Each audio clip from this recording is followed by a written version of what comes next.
Right guys, how's it going? Welcome back. Well, this is my 2007 Range Rover Vogue 3.6 litre TD V8, which I bought towards the end of last year for just £2,600. And I thought that was a bit of a bargain, but, spoiler alert, I've massively overspent on this. So it turns out it wasn't so much of a bargain, really. I was planning to replace my 2002 Range Rover Vogue with this, the old Vet 9 car. However, I've decided against it. Instead, I've sold this one to a mate of mine. Let me give you a recap of what happened then since the last video, and we'll try and work out every penny I've spent on it. When I bought this, it had a few minor issues, but it was in really good shape, so I thought, well, on this occasion, I probably won't massively overspend. I got it back up north and I ran it straight to my mechanics. I knew it needed 2 new tyres and a full engine service. They replaced the 2 front tyres, they did the full engine service, and it needed a few other bits and pieces doing, so my bill there was £886. So I thought, well, at that point, we're good to go. That really wasn't the case. From there then I got the automatic gearbox serviced. That cost me £240. Again, there was nothing wrong with it, but I always think prevention's better than the cure. So for 240 quid, I know it's got a new filter and new oil. During this time I was just using this as my runaround, just trying to keep my eye on it really and see what other faults developed. And I noticed that every morning when I came to it, I had a flat battery. When I bought the car, I noticed that somebody had fitted like a kill switch under the bonnet to permanently disconnect the battery, which I thought was a bit odd. And it turns out it had a battery drain. Now, electrical issues like that are always a bit of a pain to diagnose. You've got to try and figure out what's draining the battery. Anyway, my mechanic pinpointed it to the climate control panel. So a new one would have cost something like £360, but I found one at a scrapyard for just £80. So we replaced that, and that cured the battery drain. That also fixed my issue with the heated seat. If you're a long-term viewer of the channel, you'll know that I'm a big fan of a heated seat and a heated steering wheel, so I had to get that sorted. Anyway, it's now nice and toasty. And the other upside, of course, is every morning I come to this now, it starts on the key, first time. The other obvious issue with it was the stereo. Now, I had the exact same issue with my Giverny Green Range Rover. You'd be driving along, whether you were listening to a CD or the radio, and every few seconds the radio would just cut out. So I took it to the car audio specialist that I used, and he diagnosed it as having a faulty amp. So again, I found one at a scrapyard for £80, and it was the Harman Kardon, is it the Logic 7 system they use? Anyway, it was Harman Kardon. That was £80, he's fitted it for me, and it's not faulted since. I wish I knew that with the old Giverny Green one, because I never sorted that problem out, and it was really irritating.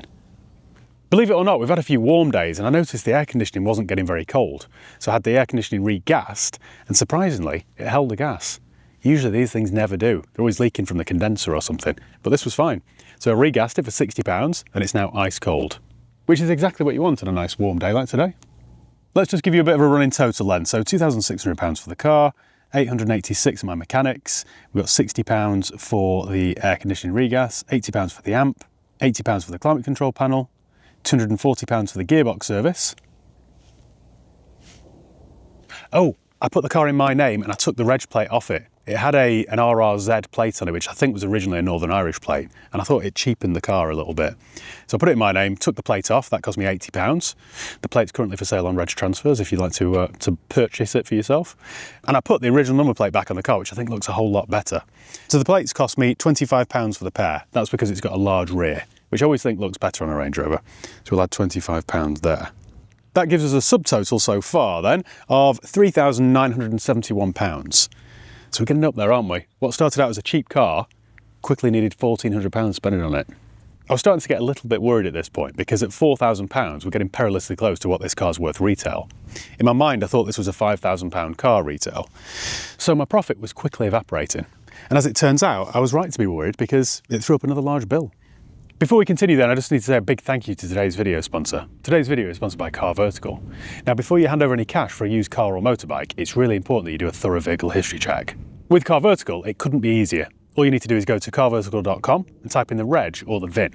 I'll also leave the link below in the video description. And don't forget to use my promo code HIGHPEAK. That's HIGHPEAK all one word, HIGHPEAK, and you'll save yourself 20% off each and every check that you do. It shows you if it's ever been stolen, written off, had a mileage rollback, or has outstanding finance on it. It's really important that you check all these things. In addition to that, it shows you the spec, the average market value, the MOT history, the ownership changes, reg plate changes, and a whole lot more. Sometimes, it even shows you photographs from the last time the car was for sale, or if it's been involved in an accident, it shows you photographs of the recorded accident damage. So it's a really useful tool. Another good point to mention is it isn't just a UK thing. Car Vertical works in over 35 different countries. So if this has had a bump in Belgium or a crash in Catalonia, I'm running out of place names, aren't I now? Then Car Vertical will tell you. So thanks Car Vertical for sponsoring today's video. And don't forget to use my promo code HIGHPEAK for 20% off. Right, let's continue with the Range Rover. The more and more miles I did with this car, it developed another weird fault. Now I've had this before with Range Rovers. every time you sort of turned or did a turn or a 3-point turn or whatever, you'd get some sort of like a weird snatching or knocking coming from the back. So I assumed it was a dodgy transfer box.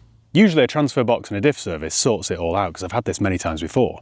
So I took it to a place called Autotech in Port Shrigley, who I've used many times before, and asked them to do just that. Service the diff and service the transfer box. After spending £600 with them servicing the transfer box and the diff, it turns out it wasn't that at all. The whole reason it was doing that sort of snatching and knocking was because I'd put odd tyres on it. Now I'm a bit of a stickler for this, so it had, well, there's no point in me looking actually because they're not there anymore. It had Goodyear Wrangler tyres on the back, so I made sure that when I replaced the front two, I got matching brands, but they were a different type of tyre. These are quite knobbly and quite sort of, you know, chunky off-road tyres, and they were different from the ones on the back. So in the end, I ordered 2 rear tyres to match the front, so it's had 4 new tyres. That cost me another £363 or something, which isn't too bad actually, I didn't think. But we've now got a nice set of brand new Goodyear Wranglers. So although that meant getting rid of the perfectly good tyres that were on the back, I've now finally sorted that annoying, snatching, grabbing sensation. And I guess on the bright side, thinking optimistically, I could probably always use those tyres on another L322. I'm pretty sure I'll buy another one soon. I mean, let's face it, it's been nearly 2 weeks since I bought one, so one is due. Let me give you a tally on the cost then. So the tyres cost me, or the new extra tyres cost me £363, plus £600 to have the transfer box serviced and the diff serviced. That takes my total to £4,934. The final job really was just to get it cleaned. So I sent it to Tameside Detailing for a full valet. That cost me £70, so we can add £70 to the cost there. So that takes my grand total for this very cheap Range Rover that started life at £2,600 to £5,004. That's quite a lot, isn't it really? £5,004. Bear in mind I paid just £2,600 for this car. The costs really did run away with themselves. I think what we'll do next, we'll take it for a little drive and I'll tell you what happened next. They're really nice cars, these. I know I'm a massive Range Rover fan. I've done dozens of videos on this channel, to the point where a lot of you are getting bored with this content, but I just can't help it. I just think they're great cars.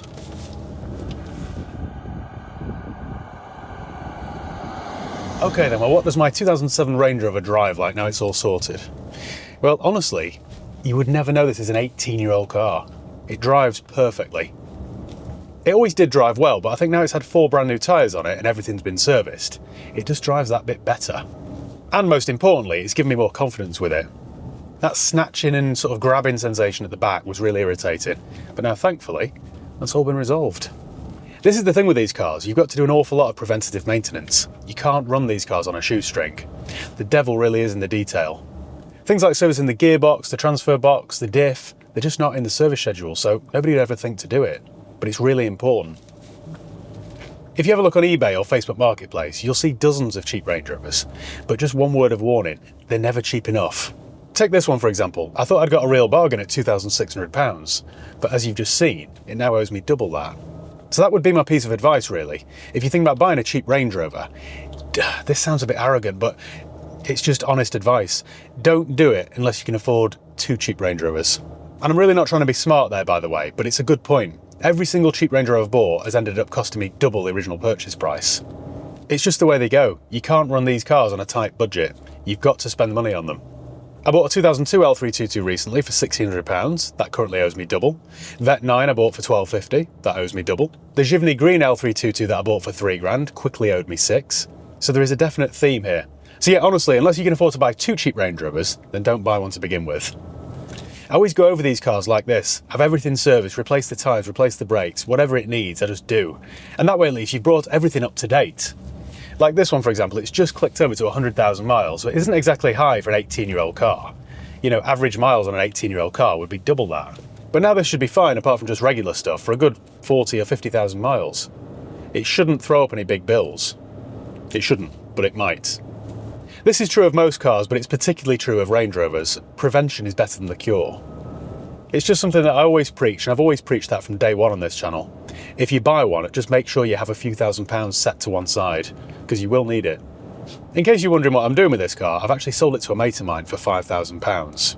I told him what it owed me to the penny, and it owes me just over £5,000. So I said, if you want it, you can have it for that. Just give me my money back and take it, look after it. I know he's going to have it for 2, 3, 5 years, and he'll love it.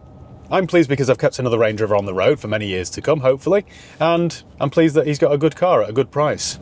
I think this would have retailed for probably, in this condition, I'm really pleased with it, to be honest. I think in this condition, this colour, this spec, I think I could have got 6 grand for it, maybe 6.5 retail. But then of course that would have meant selling it from the forecourt and everything that goes along with it. So I was quite pleased to do a trade deal basically at 5 grand. I've got my money back and everyone's happy. It's genuinely a good car, this, but I must admit I was a little bit surprised at how much money it would need just to get it into this condition. And this is coming from somebody who's done this repeatedly, and it still caught me by surprise. I half wish I'd kept it, to be honest, but truth be told, I'm not a big fan of diesels. I just don't do the miles to justify it. And this is, well, this is in the highest tax bracket as well, so it's like £735 a year to tax. And I thought, as yet another car added to my pointless collection, it just seemed like a bit of a waste. And I do actually prefer the pre-facelift models, the pre-2005 facelift like VET9. I just think there's something a bit more charming about them. They definitely look older, they're certainly more of a choice. I think they're now at that age, like my other one's 23 years old. I just think they look really cool. I just think you're driving it because you want to, and I think there's something quite cool about that. I also prefer the noise of the old 4.4 litre V8 petrol as opposed to this 3.6 TD V8. There's nothing wrong with this, but I prefer the burble of a petrol V8. The good thing about this diesel, of course, is it's way better on fuel than my old V8. Mine will do if you drive it gently at about 15 miles per gallon, which is pretty poor, isn't it? This will do 22, 23, so it's a big jump. It's still not great. You're not going to win any awards from Greenpeace, but it's not as bad as 15. Well, I think that's about it then, guys. There's not an awful lot else to tell you. We've kept another Range Rover on the road, going strong for a few more years. I've got my money back, so it hasn't cost me a fortune. I've given you some solid advice there. Don't be suckered into buying a cheap Range Rover unless you can afford to put it right in the first place. And yeah, that's about it. So I think my work here is done. Thank you once again for watching. Make sure you give the video a thumbs up if you enjoyed it. Make sure you subscribe if you haven't done already. You can follow me on Facebook, Instagram, Twitter and TikTok. I'll leave the links below. Make sure you check out Car Vertical before you hand over any cash for a used car or motorbike. And yeah, I'll see you in the next one. See you in a bit.